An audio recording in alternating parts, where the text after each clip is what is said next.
Hello, everybody. Welcome to today's webinar on how to pitch. Thank you very much that you could take the time. My name is Valerie. You already know me from our email exchange. I'm the organizer of the Blue Invest company coaching here at EBN. Since we are quite a lot, we're 20 people, please feel free to use the question option. I will tell Javier, our presenter, when you have any questions. We're gonna have a 1-hour webinar today on how to pitch and how to make a successful pitch. And then afterwards, we're gonna have half an hour Q&A. But again, please feel free to pop your questions in between as well. I'm gonna hand over now to our CEO, Javier Enchari, and he will give you a presentation now on how to pitch. Hello, good afternoon, everybody. Thank you very much, Valerie. Valerie and I are sitting here in front of each other, so she will be keeping an eye on your questions that you can write them on the system. Well, first of all, welcome, good afternoon, and then let me give you a little bit of a background of what is our involvement with the Blue Invest, where are we coming from, where am I coming from, and what qualifies me slightly to manage this specific webinar on how to pitch to investors. For the Blue Invest event that is going to happen on the 24th of January in Malta, so I hope you all can make it. And part of that is your coaching sessions, and this webinar is one of those coaching sessions if you want. In order to get you better prepared when you are in Malta and pitch to the investors and the different companies that you will find in there. Now, EBN is proud to work with GOPA, who's the organizer, and with DG Mare, who's the sponsor. DG Mare is the Director General of the European Commission for Maritime Affairs and Fisheries. And we have been collaborating with them. This is already the second occasion when we do this. And but let me give you some background on EBN. EBN stands for the European Business and Innovation Center Network. This is a long wordy thing. Our members are incubators, accelerators, business support organizations. The network was set up in the 80s by the European Commission in order to make sure that we could attract a different and new generation of jobs in the different regions in Europe through innovation, making sure that our organizations could support the SMEs and could support the innovative startups to generate a new economy as such. Now, since then, we're on our own for many, many years now. We are an NGO, so to say. Our network comprises 150 quality certified EU BICs. And this is an association, of course, but it also comprises some 70 other members that are support organizations as well, but not necessarily certified. It could be consultants, it could be advisors, it could be all kinds of different formats. All of them turn around innovation. We welcome any organization whose core business is to support innovation and entrepreneurship. Now, having said that, our members' core business is to do that support. Their daily work is to a large extent to coach startups and SMEs in different areas, whether it is from the idea development to the business plan development to how do you manage your team, how do you get your company incorporated and structured, how do you plan for the longer term, how do you raise money, and the people that you already know from our network is actually the coaches that have been in contact with you. Let me mention them: Sandra Garcia from Big Euronova in Spain, Mariano Ladanza from Città della Senza in Italy, Pietro De Martino from Filze in Italy, Fabio Montagnino from Consorzio Arca in Italy as well, and Panayotis Filimis from Cyric in Cyprus. And obviously, Valerie here at EBN and myself. Now, the core business of these people, your coaches, is to coach companies. This is and coach companies in the innovation process. So we believe that you are having the right support, the more professional support that you can possibly get in Europe, and we're here to try to help you succeed with your projects, and first of all to succeed in Malta at the Blue Invest company. Let me give you just a little bit of a background. I'm Javier Echarri, as you know by now. I run the EBN as a CEO, the network. But my background is private equity, venture capital, and business angel investing. I still do a few investments. I do quite a little bit of company selection. I hear an enormous amount of pitches throughout the year. And I think that what I'm going to try to convey to you is help you understand what the investors are thinking when you are going to talk to them, so that you can be ready for that and you can prepare a little bit for it. So as you know, we're going to cover the different type of investors, how to pitch, how do you build your messages, and how do you manage the expression of that. So the visual story that you're going to convey physically when you're meeting them, or physically when you are, on the internet, like on a webinar like this one, if you are to have some of those with your potential investors. Now, we have an hour and a half in all. I'm not going to talk for an hour and a half. I'll try to keep it as not as short as possible. We'll certainly be somewhere around 45 minutes. At the rest of the time, we can take it for questions. But I'm going to do a pause one point in time. We're going to cover the investor typology, and then I'll stop to get your questions. And then we will cover the more practical stuff on how do you prepare for Blue Invest and how do you prepare for your pitches and your presentations and so on. So first round of questions on the typology, and then we can take as much time as you want on Q&A after the presentation. Now, so far as I can see here on the screen, we've got 21 people. You can write your questions and Valerie will be seeing those. And then whenever I stop and we open the microphones, you can interact with us. So I guess that without any more ado, I'm going to get started a little bit with how we think about this. Valerie, can we go on to the presentation and start showing the slides? Do you do that from here? No, because I don't have the slides. You have to do it from yours. Okay, I make you do that.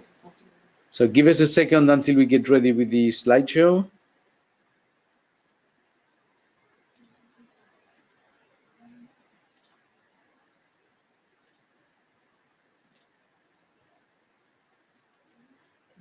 Fantastic.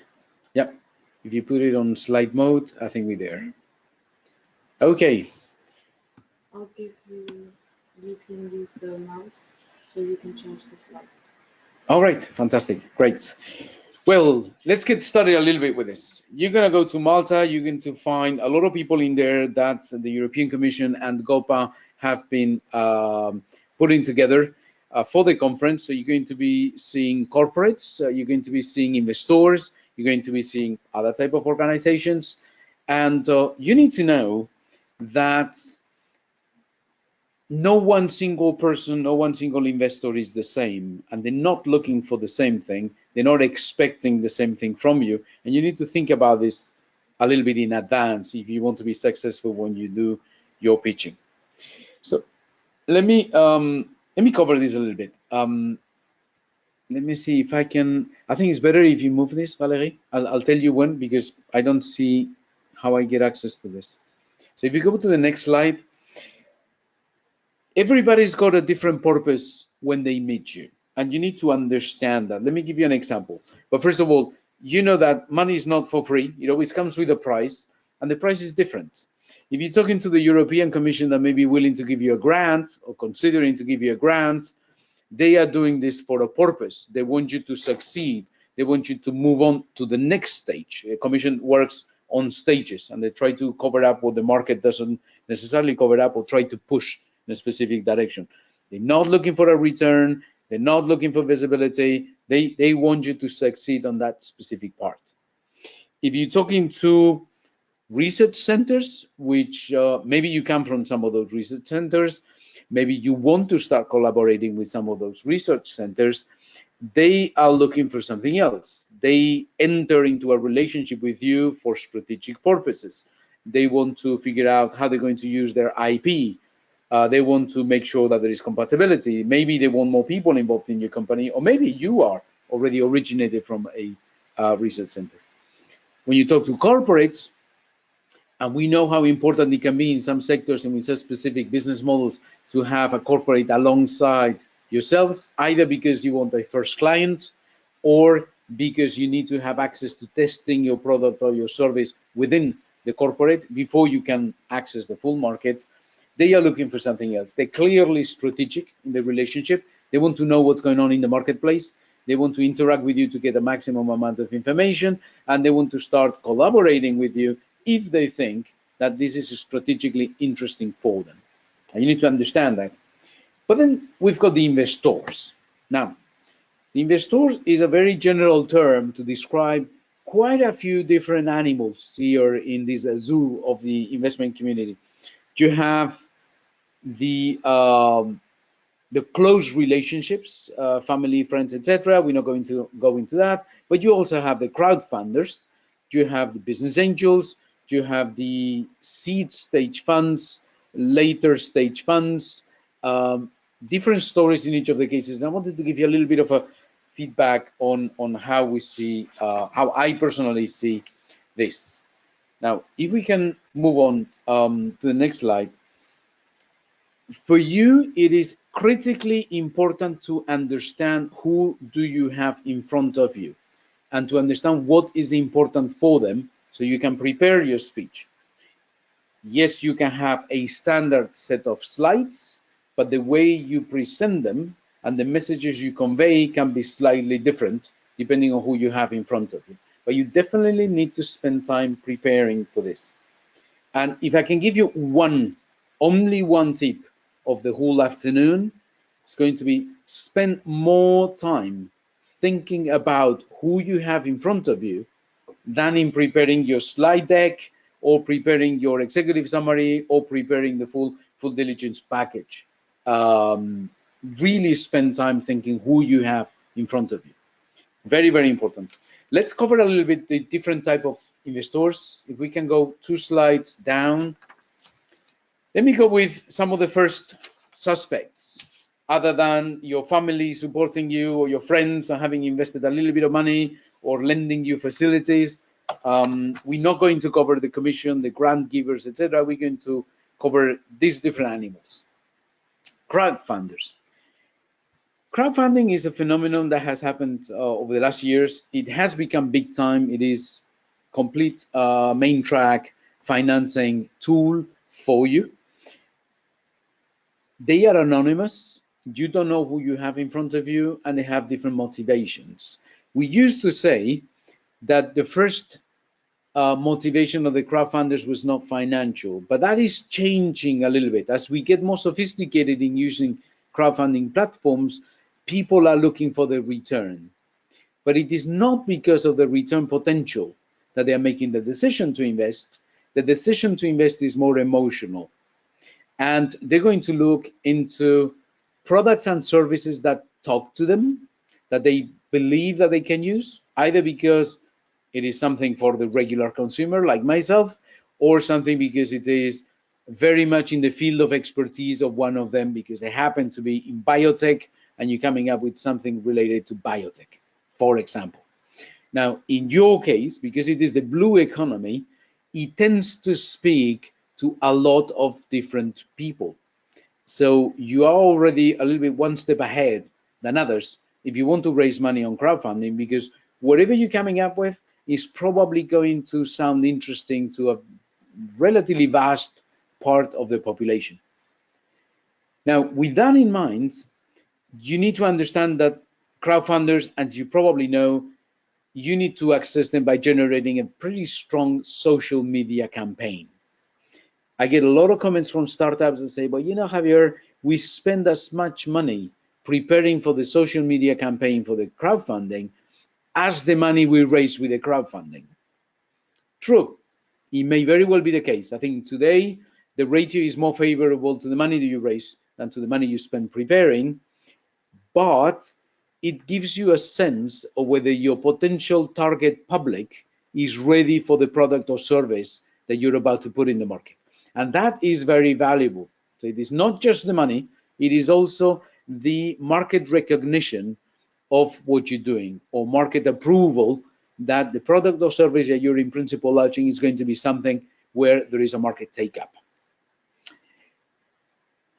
Last thing about crowdfunding, it has become sophisticated. You have different crowdfunding platforms, many of them specialized in some sectors or some type of investors. You really need to ask the questions to the crowdfunding platforms about who the clients are, who do they work with, what is the typology of the investors. Very important. And you need to know whether you are going for equity, or you're going for a loan, or you're going for a reward-based model of crowdfunding. That means you can build up a first prototype of something, and the first crowdfunders are going to get some of that. For example, there are quite a few companies here in Belgium that are raising crowdfunding rounds in order to come up with new beers. And they do that because they want to test with the market how the beer enters that market, whether it gets accepted or not, and so on. So the crowdfunders, they put money on the thing, they receive a number of cranes of beer back, that they're going to drink, of course. So it is a dual effect. First of all, I'm getting money, so there is an interest. Second, I'm going to send them the beer. Third, I'm going to get the feedback from the crowdfunders. So that is a reward-based kind of model. Other people give you theater tickets for the premiere, if that is what the guys are financing. You may simply give them a t-shirt of recognition, or you may come up with insect-based energy bars, and then you get a package of energy bars yourself when you do the crowdfunding. And I'm saying that because I've done those, and I've got the energy bars, a cricket flavor, and it's actually quite nice because you're financing something that you believe in. So that is what crowdfunding is about. But you need to know that their level of sophistication tends to be relatively low, that they're not going to ask you for an enormous amount of financially driven information. They're going to be less focused on the potential return. And I mean by that, they want to know that they're going to get a return more and more, but they're not going to ask all the nasty questions that you might get from a business angel or a venture capitalist about how you're going to get to that return. What is my share in the company if I invest this money? How are you going to pay me back if it is a loan? That is going to be a little bit softer. You work it out with a crowdfunding platform, but then when it comes to the direct contact in your social media campaign, it's going to be softer on that front. So far, so good. I'm going to move on to the business angels now. Can we move to the next slide? Great, thank you. Now, business angels. It used to be scarce, it used to be rare, and it has become a lot more marketplace. Today, the business angel investment is certainly well beyond the amounts invested by the venture capitalists in Europe, particularly. There's more money available through business angels than there is through venture capital. If you look at the stats, whether it is from the Commission or any of the these groups or associations. So it has become commonplace. There is a lot of people that are former entrepreneurs that have made some money. It doesn't mean that they are super rich. It doesn't mean that they have an enormous amount of money to spend. It means that they want to invest the money with something that they believe in, something that they understand. Fundamental business angels are not going to invest if they don't understand. And they do this for a financial return. So don't expect, as I said in the early slides, don't expect lottery money. This is going to be money for a purpose. It's money for a return. Now, they are specialized. They tend to have a target on size. That means if my investment ticket size is 50,000 euros, or if it is 500,000 euros, I'm going to be looking at companies with a different either stage of development or with a different trajectory. Because I'm most likely not going to invest everything in one go. I'm going to go in steps, and I'm going to go asking you for milestones. I give you a little bit of that money. I commit for the whole thing, but I give you some money once you get to a milestone, and then we move on to the next one. It is still very frequent that with some business angels, you simply raise some money, that's what it is, and then as you need more money, you go back to them and ask for a little bit more. But business angels are getting also very sophisticated about how they do this, and they're going to ask you for some more commitment. They're going to ask you for more results. They want to see the proof of what you're doing. They want to be involved. So they're investing in what they know. You need to know their ticket sizes. More and more, you see people getting together and doing investments together, and that is because different people will come up with different expertise level. I may be good at business development, and one of my colleagues may be good at biotech, as I said before. So I'm counting on his or her technical expertise and my financial expertise in order to consider the investment proposal that you're coming up with. That kind of thing you find more and more often. And you also find larger groups of investors, but there's always one that takes the lead and coordinates, but there's a lot of others that are going to chip in some money in order to have a sufficient ticket size for you. They are very conscious that you need money to survive. They are very conscious that you need money to grow your company, but they're not stupid. And they want to have some level of hands-on intervention. They want to be in contact with you. It's not that you get the money and suddenly forget about your business angels for 6 months, 9 months, and then you call them back and say, listen, guys, I love you dearly and I need more money, but I haven't spoken to you for the last 6 months or 9 months. That's not going to go. And they're not going to accept it. And when they invest, they're going to require some oversight of what you do. Somehow, this is because they want to feel emotionally involved with the company. They want to feel they are part of it. They are part of the projects. And some of them are going to spend a substantial amount of time helping you get what you need to get. This is where things become interesting for you. If they want to spend time with you, you want to make sure that they're going to spend time in areas where you can benefit from their expertise. So you want to select business angels that have the expertise that you are missing. And that will be a win-win situation for both, right? The more entrepreneurial they have been themselves, the better impact is going to have on your company and probably the better relationship that you are going to have with them. But this is, again, a question of mutual feeling. Ultimately, this is a marriage, but just for a little while. And believe me when I say this, business angels want to get married with you, but they want to have a clause in the contract that allows them to get out of the marriage at a point in time. That is what we call an exit plan. And an exit plan for investor is relatively simple. If I put money in your company, I don't want to be stuck in your company forever, because I'm not quite sure whether you're going to make a dividend to give me a return on my money. And I'm not quite sure whether I want to stay with the company forever, because that's not the purpose. So they expect a capital gain, or at least a return. And in most of your companies, the cash flow generation is going to take some time to be there. So most likely you're going to move on from one type of investor to another type of investor to another type of investor. That means that I'm going to make my money when I can get into the company, invest money in your company, and then at a point in time, a few years later, I can sell to the new investor, the one that is bigger, the bigger fish in the pond. And the bigger fish in the pond tends to be seed funds, venture capital funds, corporates. Why not? But that is the moment when I can get out of the company, make a multiple on my investment, because the company, it should be more valuable at the time when we sell. And then normally you guys want to stay with the company for a longer term. But that is very, very important. You need to think seriously that if an investor is going to put money in your company, it is not because they believe it is their project. They want to be emotionally involved, but it is not their project. It is your project. So they want to be there for a while.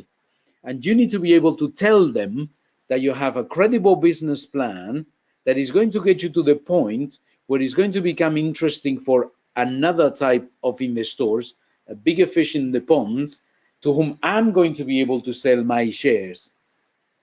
This is very important. And once we run through the different typologies of investors, please think about this. And if you have questions, let's go through it, because it is very, very important. If you want to think, who do you have in front of you and what am I thinking when I'm considering your investment memorandum, you need to think whether I'm a crowdfunding investor, or I'm a loan investor, or I'm an equity investor as a business angel. How long do I want to be there, and what do I expect? And I do expect a return on investment. Now, if we move on to the next typologies of investor, you have the venture capital guys, right? There's a question. Yes. So Nadia is asking, are there any issues if in a round of investment there's a combination of institutions, for example, impact investment firms and a business angel? Very, very interesting question. How should I answer this? If I tell you that everything is smooth, I would be lying. But the truth is that all of us have learned how to work with each other. All of us have learned that the institutions, they have their goals, but normally they don't require too much oversight. So that's an easy one to manage.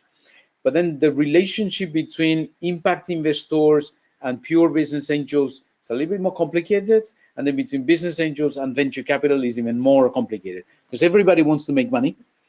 Everybody wants a company to succeed, because that is the conditio sine qua non for the return to be there. But somehow the tension is going to be more with the corporates. Let me explain. Between business angels and venture capital, it is about, do you have vesting rights? Do you have voting rights? Do you have anti-dilution clauses? And then when the venture capital comes in, they say, well, we don't like this thing. And very often when the venture capital is saying, okay, fine, let Javier win a little bit of money. And then, so I'm paying a certain valuation price for the company where they can make a little bit of money, but I require that every single business angel sells when I enter. And that is interesting, because then you get into the negotiation of the tag along and drag along clauses and this kind of thing. If you're curious about that, you can find a lot of information on the internet. But fundamentally, it is, if I want to sell to a corporate because I fund it, I want to make sure that the other investors can sell with me. Or maybe I can force them to sell if the percentage is sufficiently big. And you need to be careful with those things. But between business angels and venture capital, it is all about money. And if you translate things to money, that relationship is easy. But the case of the corporates is more complicated. If you happen to have a company and that company has a corporate as an investor because they give you access to the laboratories, and in exchange they require a little bit of equity, or because you are generated from the as a spin-off from the corporate, or because they invested money, equity, cash into your company, their goal is strategic. And if they don't want competitors of theirs to get access to your technology, they're going to be very, very difficult at the time of accepting a venture capital. Because for a venture capital fund or a business angel, everything is about the money at the end of the day. Meaning, yes, you have all kinds of considerations, but ultimately you're going to sell to the one that is going to pay the most. Corporate will never do that. They may consider things for the money, but they will always take a strategic angle to it. And then if I happen to be working with you, having invested in your company, and we get Dow into the equity of the company as a corporate, or SAP, or a pharma company, or whatever it is, we need to negotiate in advance all these potential circumstances, so we're not going to end up in a battle between different investors that is going to prevent you from doing your work and getting the company where you want the company to go. Because the company is yours. The concept is yours. You're the founders of the company. But as you get equity in, you are going to get technically diluted in the capital of the company. And you're going to be losing voting rights. That one. Second, if you still need more money, whether you have the majority or not, your voting rights are going to be second to your considerations about the survival of the company. So you yourself are going to find yourself in a difficult space having to make some decisions. The more you can anticipate all that in advance, the more you can talk about it to your corporates, your venture capitalists and your business angels, the better. The specific angle, as I said, of the institutional investors is a little bit easier. If you have the commission that has given you a grant, it is a grant. It has a number of conditions. It is a pain in the ass when it comes to the reporting and the how they work. But they let you manage your company in a free manner, and that is fantastic. And that, if any of us have put money into your company, it is also good for us because it is capital almost for free, other than the reporting and this and that, almost for free. So it is a better use of the other investors' money, and it's certainly much better for you as a founder of the company. When you have loan investors, when you have an institution that has given you a credit, things get a little bit more complicated because a credit institution is going to look at your capacity to produce cash so you can pay back the loan and the interest. That is their purpose in life. Whereas me as an equity investor, I'm going to be looking at your capacity to grow the company to the point where the valuation is sexy for somebody else to buy my shares at that point. You follow me there? So I don't need you to generate cash. I need you to generate value. Whereas a loan investor needs to generate cash so that you can pay them back. And yes, there are soft loans, which tends to be public institutions that give you a loan where you have a failure rate that is a little bit softer, if you want to. Or it is a convertible loan. So if you don't succeed, the loan is converted into equity. And then suddenly they jump on the other side of the boat together with the business angels at the venture capitalists. I hope this is giving you a little bit of a clearer picture. We need to move on for the sake of time, but we can take this back later on because when you do the presentation, you also need to keep that in mind. But this is very important. Your question is very relevant. Let's move on a little bit to the venture capitalist. You have, in venture capital, you have seed, you have the more core business venture capital, then you have the buyout guys. Let's forget about the buyout guys. There's a slide in there that you can take for reference, but that is for companies that are already very well established, ongoing business. It's a different story. Seed capital, they are there. Let me close a little bit my Outlook, which is popping up in here for some reason. Seed capital is there because it is relevant for you. It is relevant for the very early stage investment. They come in at the same time as the business angels, or almost at the same time of the business angels. And they look at different things for their selection criteria. They want to see a team. If you're on your own, it is very unlikely that they will be interested because you cannot run a company on your own. You need a team for that. So you need to be thinking a little bit about this. A business angel could consider that and use the money of the business angel to help you build a team, but we are there on the fringes of it. A seed capital fund wants to see a team. They want to see a business model, a defendable business model. And I'll tell you why. A business angel is investing her or his own money. I lose my money, it's my problem. A venture capitalist is not investing his or her own money. A venture capitalist is investing the money of pension funds, insurance companies, government funds, or anything else. So they do have a fiduciary duty to those investors. They have to be able to demonstrate that every single one of the investment decisions is rational.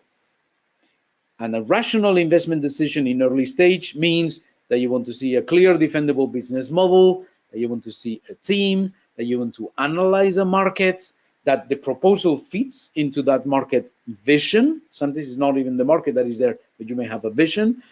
Ideally, they want to see intellectual capital. They want to see property, whether it is on patents or an intellectual capital that is either protected or managed in a certain way.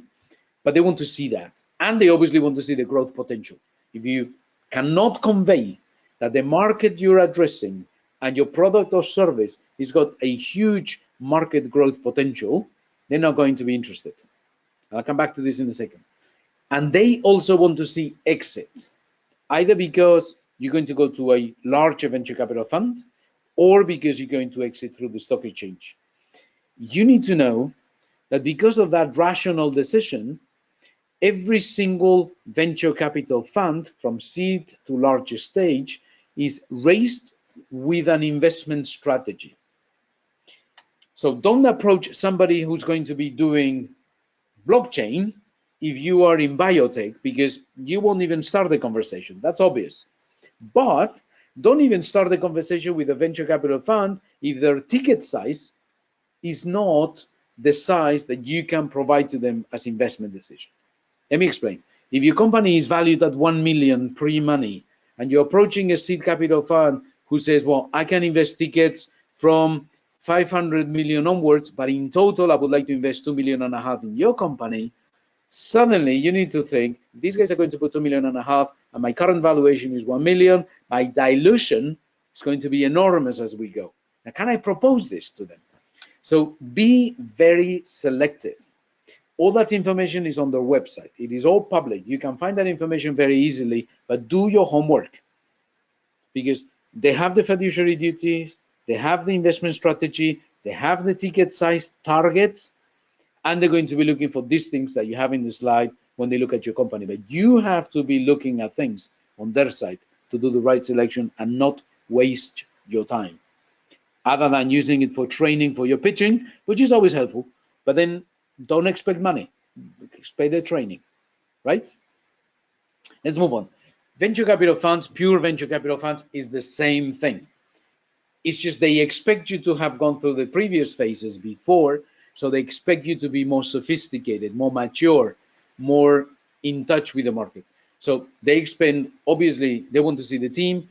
Obviously, they want to see that you are spending money in the right things to get you to the value, not to generating cash, but to get the company to a different valuation. They expect a fast-growing market. They expect a scalable product. Attention here, a scalable product concept is misunderstood, and that you need to work on that, and you need to put emphasis on how you portray the scalability of your product. They want to see clients. They're not going to invest in you if you don't have early clients and a certain track record of satisfaction, and they will talk to them. They will call them and do the due diligence. And they obviously expect return on capital. Remember my thing about getting to a certain valuation where they can sell. They expect you to get to that valuation, and that is where they want to get the return on investment. Now, let me talk about return on investment. I'm covering a lot of things of the second part already, so we'll go a little bit faster on the second part. But you have all heard people saying, oh, the venture capitalists are very nasty because they are asking for a 20% return. And that is crazy. The markets today, they give you 3% or whatever. Yeah, that's fine. What happens with the venture capitalist is that they're going to invest in 15 companies. They know that 3 or 4 are going to survive, and only 1, if they are super lucky, 2 are really going to make it. So they need that 1 or 2 companies to make 20% or more to compensate for the whole investment program. Now, you can be either one of those that manages the 20% plus, or you can be one of those that fails while trying. But you have to have the potential of that 20% return on investment. If you going for impact investors, for example, they are softer on the return, but they still expect a return, because what they want from you is to get the money back and a little bit of return so they can invest in another company with the same impact that they are pursuing. So let's not fool ourselves. Impact investors, again, is not lottery money. They want to see you being able to give them the money back and some return. Maybe more modest, but return nevertheless. Important, very, very important. Now, in all this, business angels, seed capital, venture capital are going to be looking after your share in the company. None of us have any interest that suddenly you find yourselves so diluted in the capital of the company that when the things get tough and you have to work 20 hours a day and everything looks bad and you have to fight, you say, for the capital I have in the company, I may just as well go on holidays or launch another project. That is a disaster. Nobody wants that. But some people don't have the skills, so you have to watch for your own money. You have to watch for your share in the company. You have to negotiate a clawback on shares if you get to a number of milestones. Any investor is going to be willing to do that. Say, listen, I put money in it, but I give you an option to get for free or for €1, 15% or 20% of my shares if you get to this milestone. Because if you get to that milestone, the valuation of the company is going to be benefiting me. That kind of thing you need to have in your mind. Don't be naive. You need to fight for your company. It is yours, and you need to make sure that it remains yours at the end of the day. Let's move on a little bit. I said that buyouts, I'm not going to touch too much upon. Buyouts is for larger boys. If you have questions, we'll cover that any other time. Send me an email. I'll give you more information, but I don't think it is the purpose. At least I've browsed through each of your companies a little bit in diagonal. I roughly know what you guys do. So I don't think this is for you at this stage. We move on a little bit. We are running late, but still, do you have other questions about this, about the typology of the investors, the different fish in the aquarium? Always think about the fish in the aquarium. Bigger fish, smaller fish, somebody has to eat somebody. And the smaller fish benefit because when they get eaten, that means that I'm getting a return myself. I'm a smaller fish. But that's the way things work. You don't want to be eaten. You want to make sure that you keep your share in the company as constant as possible. Any question there in writing, Valerie? You can think about this and we can take the questions at the end, and no problem at all. Roy Peter asked, yes, what is the profile of the investors attending the event? That I don't know. I don't know because this is not part of our mandate. It is GOPA and the commission that work on that. By experience from the previous one, the one that happened in May last year, we had quite a few corporates. You had a lot of institutions out there from the different countries. You had soft loan banks, public institutions. You had quite a few investors. They had managed to line up a very interesting crowd of investors, both business angels, venture capitalists, and corporates. So you almost have all the types of fish in the aquarium, but I can't really tell you if every fish in the aquarium is going to like the color of the company that you are proposing. That I'm afraid I don't have the information. But if they do as well as they did in May, it is a good crowd. So Roy Peter has another question, technical question about the platform. On the platform, there are two stages called seed and dev startup. Can you elaborate? I'm not quite sure what that platform is. That is probably the commission platform. Dev normally stands for development. And I suspect that they are making a distinction here between startups and scale-ups. And the distinction here, you know, everybody's got a different definition for it. For me, a startup is any of your companies. A scale-up already has a number of clients. They have a certain penetration in at least one market. There is complete proof of concept of the product and the service, and the market is telling you that you have demand. And now you want to scale up to new markets, internationalize new territories, or go in a different direction with your product. There are many products that are scalable because they can come up with additions. If you go for software, you can have additional compatible software platforms that build on the initial platform.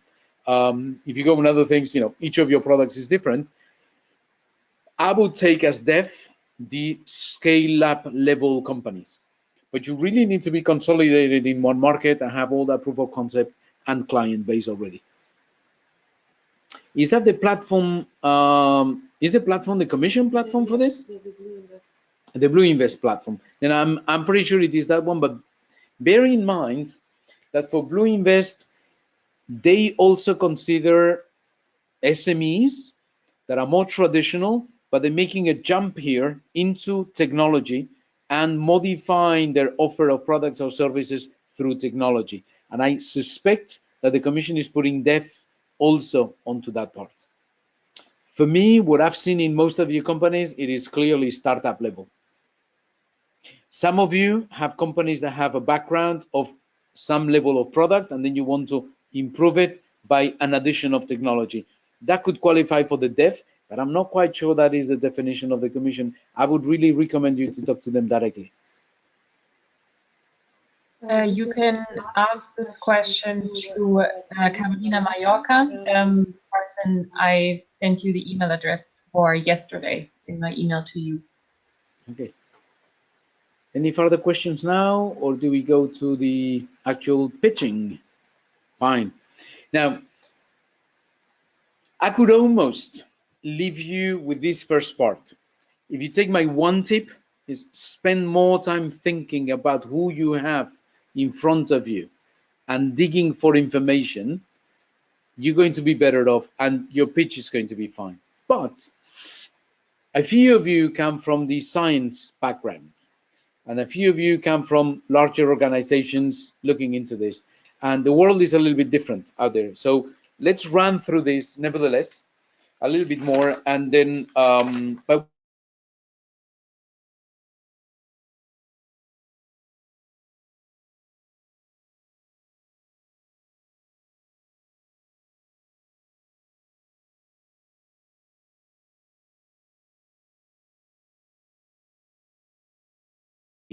that they would expect to see in you. Because if you don't show that you have the energy, it is going to be very difficult for them to visualize, well, this lady or this guy is really capable of running this company and running this project and making it successful. And we all know it takes an enormous amount of energy. The problem is that different people express their energy level in a different manner, and there are cultural differences here. Myself as a Spaniard, we are louder. You take a German person like Valerie, they tend to be more calm, more structured, more solid. But a presentation is a presentation. And unfortunately, and I mean it, we all going a little bit into the American style of pitching. We all expecting people to be very proactive and dynamic and fancy and to have rehearsed the presentation enormously and to be able to do that. So you need to do a little bit of that to get there. You still have to be yourselves. Never forget to be yourselves when you're on stage and make sure that your true selves is coming across, because otherwise credibility is not going to come across. And credibility is the other element. So be entrepreneurial. You need to have a business, not a research piece. That doesn't fly. You need to have a business model, a product, a service, scalability plan. You need to have what it takes. I don't invest in ideas. I invest in companies. I invest in equity. So you need to have a business. For most of you, this is not a problem. For some of you with the science background, this may be a little bit more complicated because you came up with a fantastic idea. You've even managed to register that. You've got a patent. Say, fine, great. And what is the business? What do you do with that patent? What do you do with that product? That is what you need to convey during the presentation. The team, I said before, investors want to see a team, not one person. One people show doesn't fly. Let me give you a little bit of an example. I'm one of the judges of the SME instrument of the commission. So this is something that they invented last year. We were called, a few of us. It's the first time that they did it in 2018. And other than the paper selection, in the SME instrument, then you have to face a bunch of people like me in a funny setting that is very awkward, where you have to do your pitching, your presentation. Now, the success rate of people that come on their own is close to zero. The success rate of teams is a lot better. And make sure that the coordination of the team, the people dynamics, the fact that you guys are really happy working together, that comes across. Important. Now, I know that in Malta, most of you are going to be on your own. Fine. Have a slide with the faces of your core team. Not everybody, that gets boring. Your core team. Put the faces in there. Talk about them. Tell them he or she does this thing and she is brilliant in this, fantastic, whatever.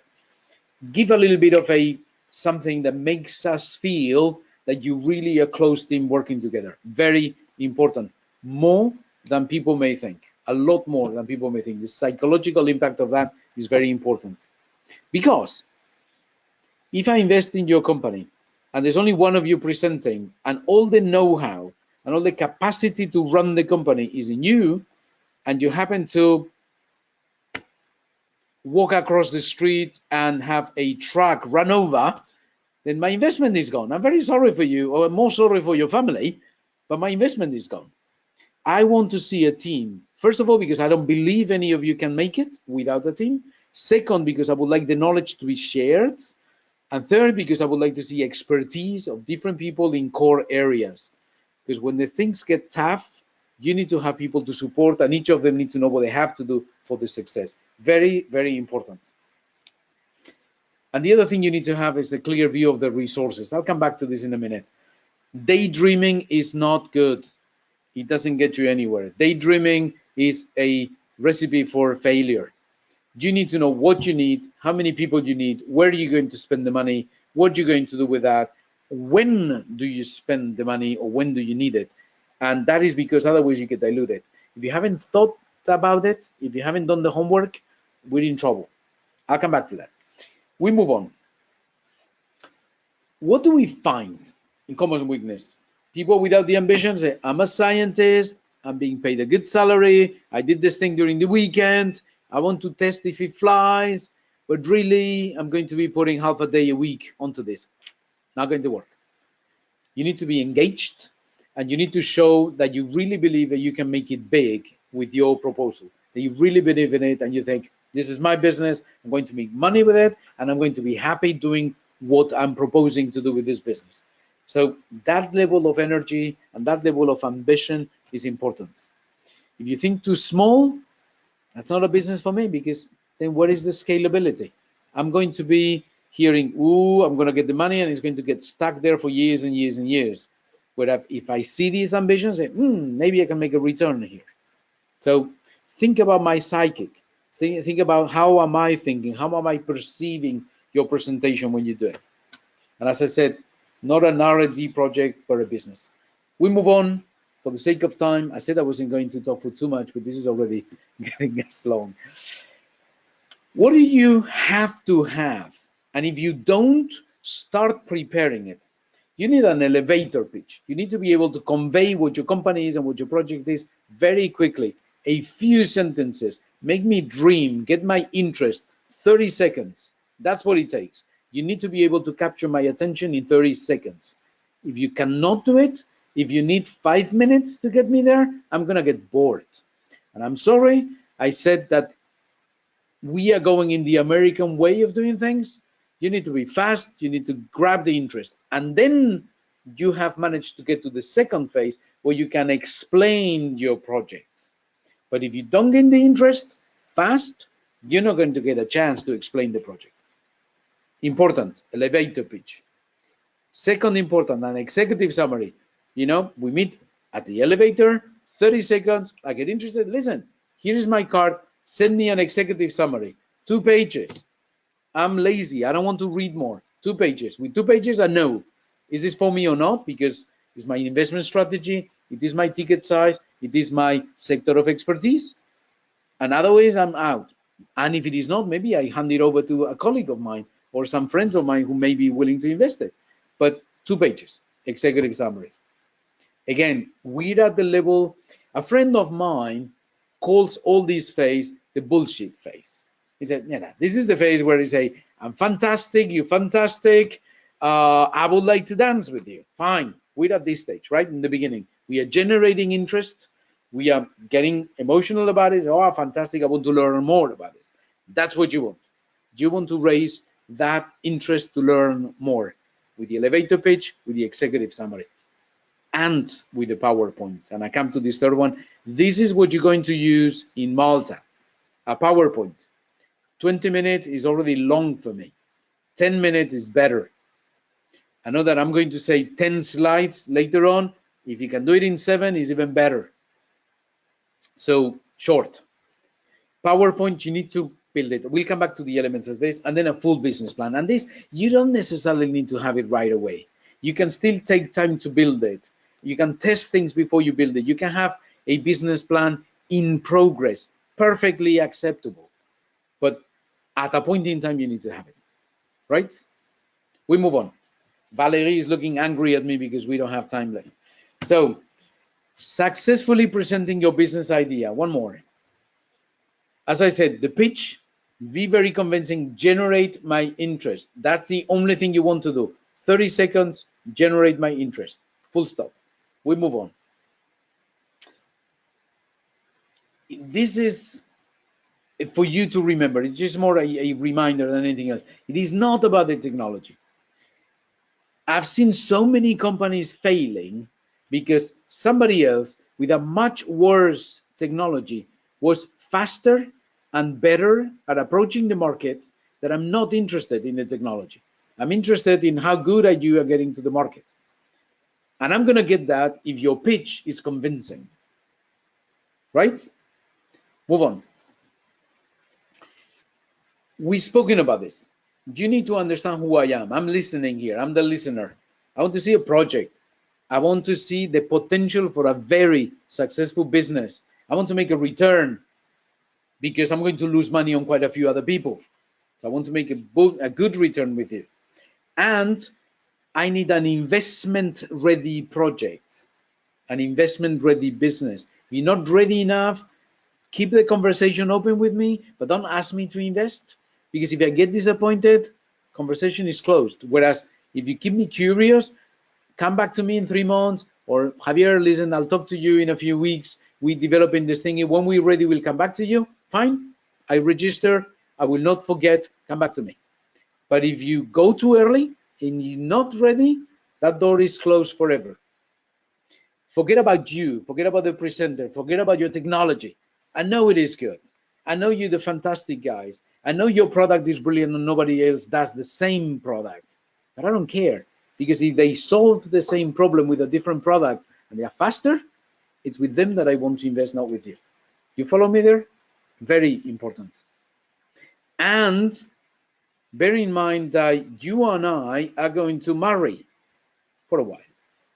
And if we're going to marry, we need to work together. So you should be able to tell me, listen, Javier, I don't get along with you. I don't want to have you on my back every single week for the next 3 years. And I'm going to be willing to say the same thing. Just, I didn't quite feel you. So I like the product, like the company, but fine. Accept that. That's fine. That's absolutely fine. But you need to think about me when you are presenting, because you are presenting, I'm not, right? Move on. Your message and the visual story. So I'll insist on this. How you present is fundamental. 30 seconds to get my interest. 10 minutes max. I know the commission allows for more in Malta. 5 minutes for the pitch? Wow, fantastic. 5 minutes. From test slides, I would go for 7 if you can. 5 minutes is short, believe me. So how you convey your message, super important. And then your message needs to be coherent and needs to be credible. So let's go into the message.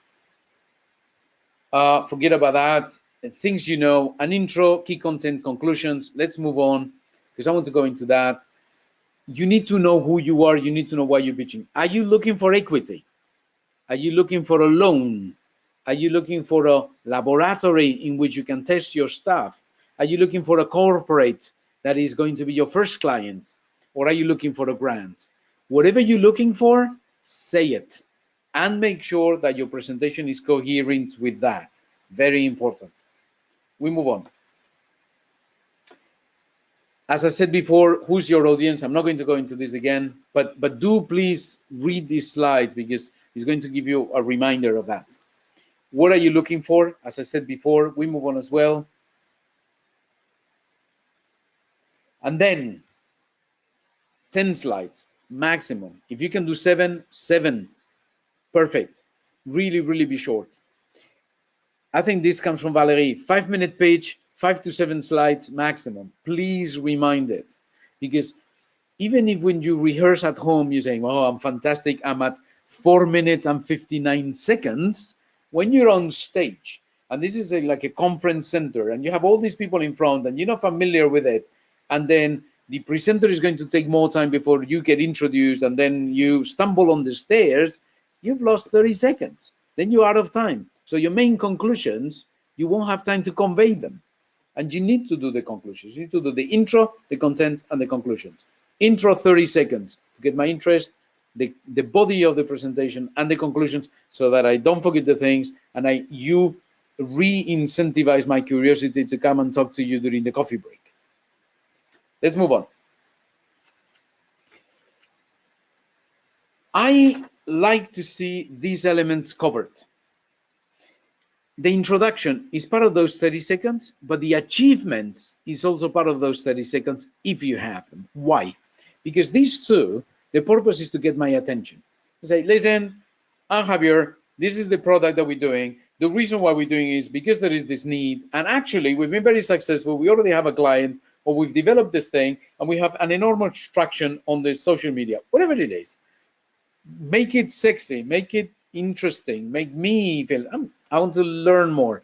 I'm going to listen to these guys rather than look into my WhatsApp messages or my emails or my phone while I'm listening to you, right?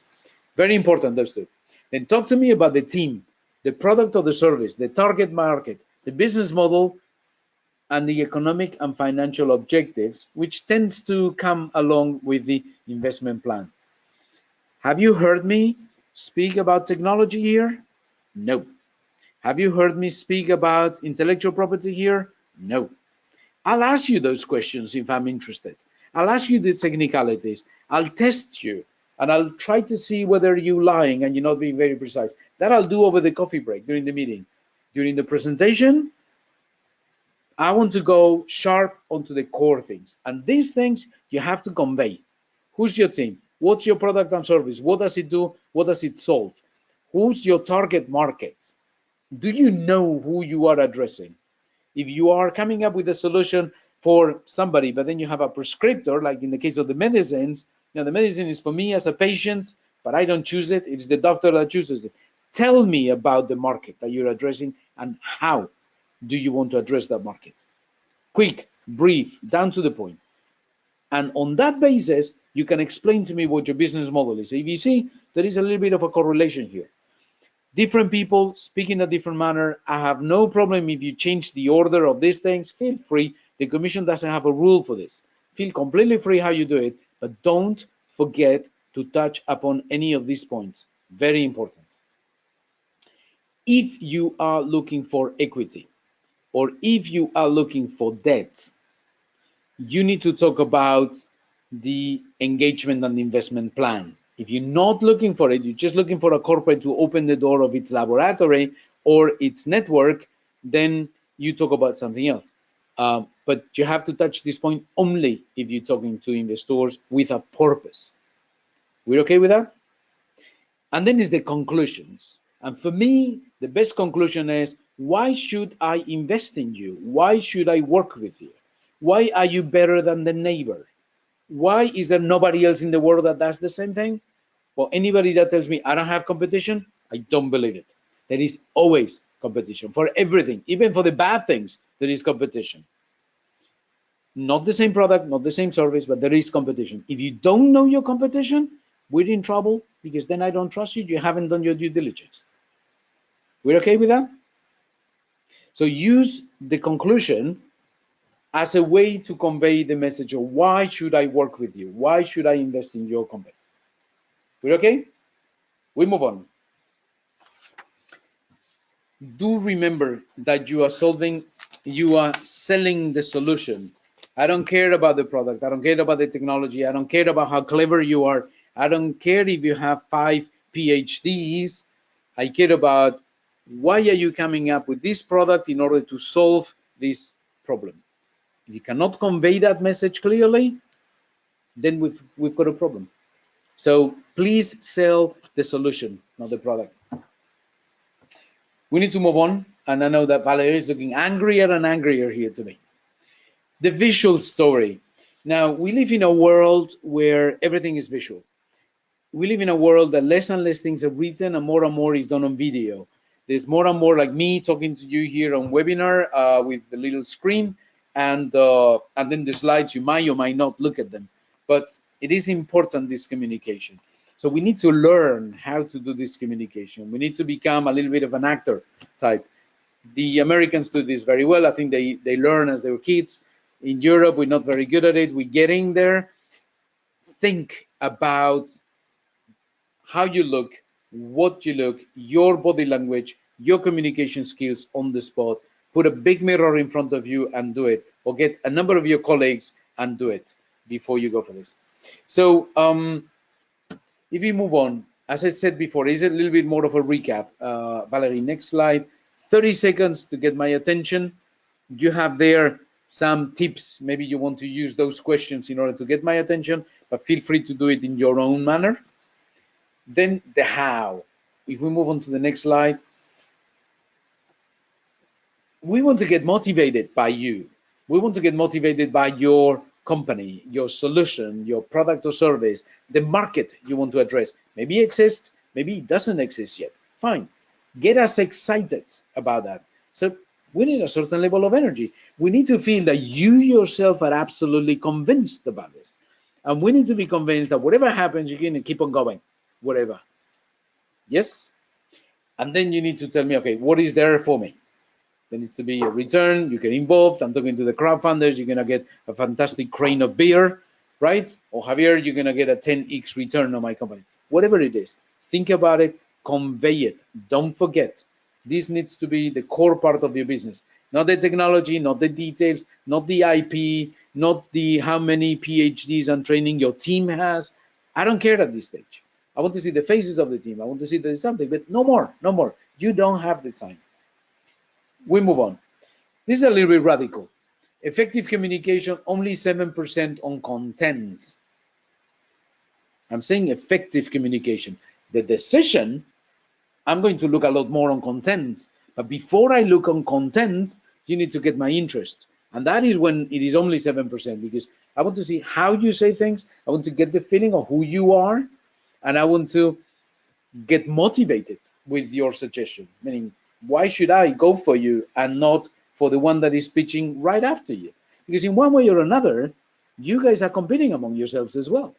You want to raise more interest than your neighbor. And we see a lot of companies on top of the Blue Invest. So you need to stand out one way or another. So do think about this. Do really rehearse. Key elements. This is more of a reminder. Your voice, your body language, the eye contact, the attitude, the presence. Use silence. Convey your message as you want. You want to be yourself and you want to convey it. You know, all of us are different. Use it. But there's a little bit of an attitude here. Become a little bit more American in the attitude, in the going very proactive, go towards the people. Look at them. Look at them. Look at different people in the audience. If you're just focusing on the nice girl, on the nice guy on the first row, you're losing the rest of the audience. You need to browse your view to people, but focus on them, not just, you know, like this, but really go a little bit one by one. It is just the thing that you get when you're in the audience and you're looking at somebody do a pitch. You want to get that thing, right? And the space is yours. I don't know how big or small the stage is going to be, but most likely it's going to be a pretty large space. Move in the stage, talk to people, go from one corner to the other, go back and forth, feel comfortable in that space, because that's going to make us feel that you are comfortable presenting your idea, and that is important. We move on, Valerie. We're about to finish. The worst error, a slow start. Never do this. 30 seconds. If you don't grab my interest in 30 seconds, you're dead. Nobody's going to listen to you. So either you do a joke, either you dance, either you rest in dread, or either you can convey a very articulated 3 sentences in the beginning and say, wow, I want to listen to this. And then we listen. But I don't care who it is. We are not actors. You don't need to be a super performer. But what you don't want to be is somebody that starts, well, you know, I woke up this morning and came up with this idea, and 3 years later we matured it a little bit, but then my background is different, and then I went to Australia for a trip, and then I came back. I'm gone. Straight to the point, get my interest. 30 seconds. Remember that. Then it is about speaking. Some people speak too fast. None of us are English mother tongue. As far as I've seen your list, there's only one UK company, and we tend to use continental English, just, you know, sort of an English.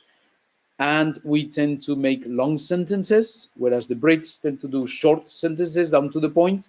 This is better. Use pauses if you have to, so that the messages come across. Don't mix ideas. If you have two ideas, don't do one sentence next to the other. Do one sentence, stop, then you move on to the next idea. Important. And then you have the audience. As I said before, look at them. Look at them one by one. Use the space. Make sure that there is a communication that happens. And we're about to finish. Do practice, please, on the mirror with your team. Do practice. There's no mystery here. Do practice. There's a couple of things that you may want to use as a pitch, a couple of examples. We like them, but there are plenty others. You go on YouTube, you go on Vimeo, you go on TED Talks. You're going to find a lot of different examples of how to pitch. It's for real. Not everybody, not every investor, not every judge, not everybody in Blue Invest is going to look like these guys there with a gray suit. Tend to be more approachable people. But you're talking to investors, and they expect professionalism. So do watch a few of these videos, easy, and then do your rehearsals. We done 15 minutes late, but we did have a first round of Q&A. We've got 15 minutes or a few more if you want to take a little bit more time. So who wants to get started? Can we have everybody's microphone on, or is just on in writing? Do you have questions in writing already? Okay, guys, questions. Don't hesitate to send me questions later on. My email is easy, javier.echarri@ebn.eu. Anytime. But you are meant to be in Malta on the 24th. You want to prepare in advance. Rather send me the questions today, tomorrow, or Monday, because otherwise you're going to be late with your preparations. No more questions? Either I've been very bad, or you understood everything, or I'm shocking you.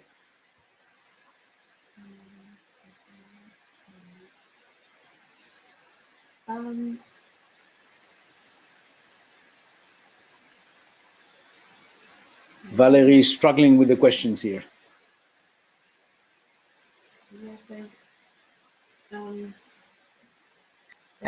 Chiara, could you please write your questions again? I only got one part of it here. Just what you would recommend. So you only got the beginning of the sentence? Mm-hmm.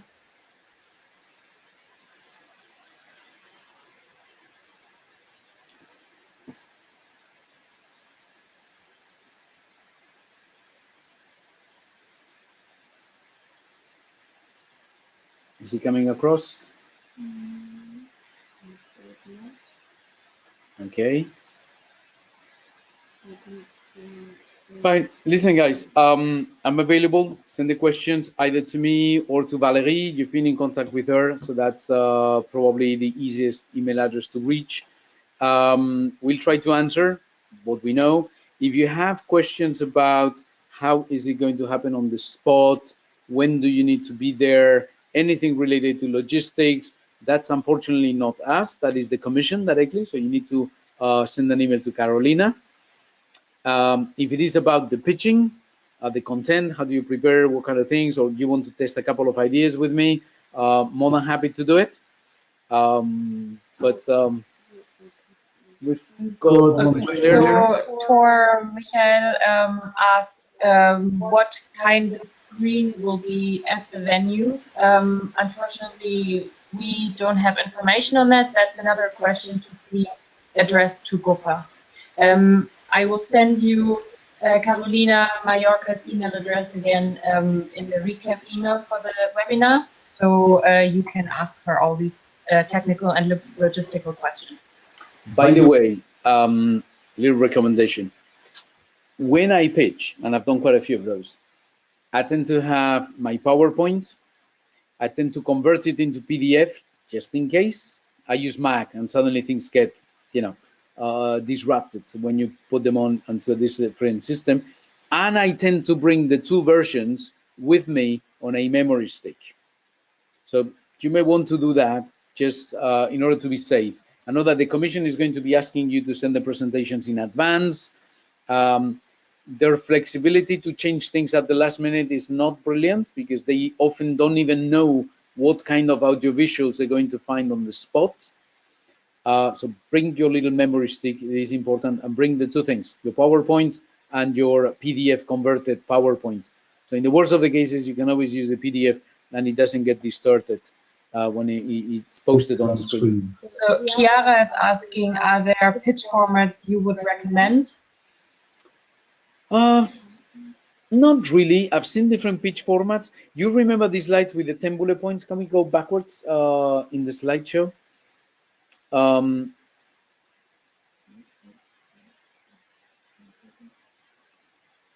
If you run through the slides, I'll tell you which one. Farther down, farther down, farther down.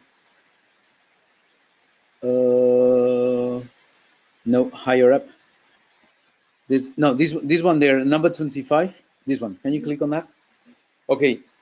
If you manage to cover these points, you save. The order of that belongs to the way you visualize the flow of messages. So I very often, when I rehearse, get in front of a wall, I say, listen, I'm not going to prepare. I'm going to do this as if it was spontaneous, right? And I'm talking to a friend and saying, listen, I just came up with a company. I've got this thing, ta-da-da-da-da-da-da. And somehow, whatever comes spontaneously from you, the order that comes spontaneously to you tends to be the right order for you. Remember that this is about the performance. You should not forget any of these points, but the order of the points belongs more to the way you express yourself, the way it comes natural to you. Because if you go with a certain order that doesn't belong to you, chances are that if the presentation goes wrong because there's no electricity, or if you lost your papers on the spot, or you get nervous, you're going to be in trouble. But if it is what comes out of you spontaneously, you can recuperate your track. You feel a lot more comfortable. You don't need to think if you have memorized everything. You just go with it. And so remember to have all these points covered. The order is irrelevant. But remember the 30 seconds intro and the conclusions. Roy Peter is asking, will there be an opportunity to practice on stage? As far as I know, there will be, but again, that's a logistical question that you should pose to Bopa and to Carolina Mallorca. Don't feel, and I know that this is difficult for different people with different characters. You learn how to get comfortable with pitching, and you only learn by doing it. If you are comfortable in a small room, you should be comfortable in a big room. No big deal. The only thing that changes is the little thingy that you have in your hand to move back and forth your slides, and everyone is different. Every single location has a different system. Don't worry, it's back and forth, it's blue and red, or is whatever. You'll see it on the spot. You have to feel comfortable with the thing. You have to feel comfortable that even if you don't have the slides, you will tell your story in the order that belongs to you. So don't get too stressed about that. If they allow you to rehearse, fantastic. If they don't allow you to rehearse, you have done your rehearsal at home. No problem. Just feel comfortable with it. Be relaxed, really. So Pietro De Martino asked, in the case of a product is TRL6 with strong investment to get TRL9, and basically with the need to find an investor and industry partner, what would the strategy presentation be that you would suggest? But I think the content of the presentation doesn't fundamentally change. Here we're talking about the amount of money that is needed to go from TRL6 to TRL9. And then this is about the selection of the people. If you're posting the question, I suspect that the investment is substantial, and that would make me think that you need to go for either large business angels or groups of business angels that invest together, or venture capital. Now, a consolidated venture capital investing in TRL6, I doubt. It is most likely going to be a seed capital fund, but you need a seed capital fund with sufficient investment capacity. So that gives you a little bit the elements of the filter. And I would actually say it during the presentation. Say, listen, this is a company, we are at TRL6, we want to move to TRL9. Why? Where do we want to go? What things do we need to do? Prove to me that this is not just about me being an engineer who's absolutely obsessed about having the best technology ever and the best thing ever. I want to make sure that from TRL6 to TRL9, we are testing the market.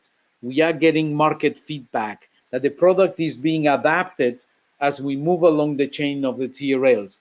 If you're just doing TRL for TRL, technology for the sake of the technology, I'm not going to feel good about it. But then if you explain to me why, and you make sure that you convey to me that this is linked to market feedback on the product or service, that's going to get my interest.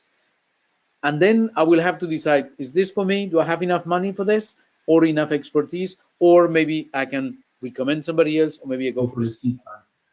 For no investor to waste time, it is better to say it during the presentation.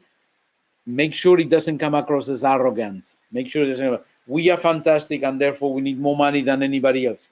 That doesn't really fly. Say, listen, we are at TRL6 because of the technology, because of the sophistication, because of the heavy investments in pre-industrial prototyping. We need to do this investment and it is substantial. So we're looking for investors with this investment capacity and this market knowledge. And it could actually be a corporate that wants to play with us. Both of them are valid. This is why we're presenting. But that kind of pitch is what actually I would do. So Tor is asking, are there amplified audio possibilities, and also if there's an electric or regular screen at the venue? Again, those are these kind of logistical questions that Carolina de Manioca will help you with. Then Yasmina is asking if a presentation in French will decrease the quality of the presentation. As far as we're aware, this is not the case, because it's planned to have pitches in English and French. So that should be all right, Yasmina. But if you're worried about that, again, I would recommend for you to contact Carolina de Mallorca. But as far as we know, that it won't be a problem. Jasmina, my experience with investors is that most of them are pretty qualified people. Most of them have been themselves developing businesses in different territories. They speak languages. They may not speak them well, but they understand sufficiently well. And if they're really motivated by what you're saying, they'll come back to you with the questions. They come back to you with whatever they didn't understand. So I wouldn't feel too worried about that. But feel worried about how you convey things. And do remember one thing. In French, je vais le dire en français. En français, on a tendance à faire des phrases qui sont un peu plus longues. So sentences tend to be longer in French. We use subjunctives as well. Try to cut them down. For the non-French speaker, it's going to be easier to follow you if you have shorter sentences. So we are almost adapting our languages, the Spanish or the French, to the English, Anglo-Saxon, shorter sentence, clearer message setting. So that's the only recommendation I would do, but honestly feel comfortable with it. And finally, Fabio Montanino, one of our coaches, Fabio is asking how the pitching rehearsal next week on the 17th of January will work. So far, we have planned that you, the participants, will join us in a webinar with your pitches and pitch decks, and it will be like a rehearsal. You will pitch to us your full pitch that you intend to also present at the West in Malta on the 24th in the 5 minutes time that you have, and then after that, the coaches who will also be present at this next webinar and online rehearsal will give you a feedback in a 2 to 3 minute feedback round. And if you feel that afterwards you still have need to improve your pitch, then your coaches are there for you after the webinar and until shortly before the big event on the 24th to go over with you over your pitch and improve them as long as you feel comfortable with them. Any more questions? And I think that was the last question. I think I went through them all. Thank you very much. We're finishing sharp on the dot. Yeah. Can't believe this. Never happened to me. It's good. We're getting good at the timing. Right. So yeah, I hope I haven't. I hope I've seen all your questions. If you have any more questions, please email me. I will also send you a recap email with the recording of the webinar, which will probably be next week because it takes a bit of time to prepare it. And we can also send you the slides that you've seen today. And yeah, if you have any more questions, please email me.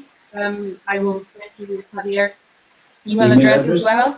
And with all logistical questions, please post them to Carolina de Mallorca.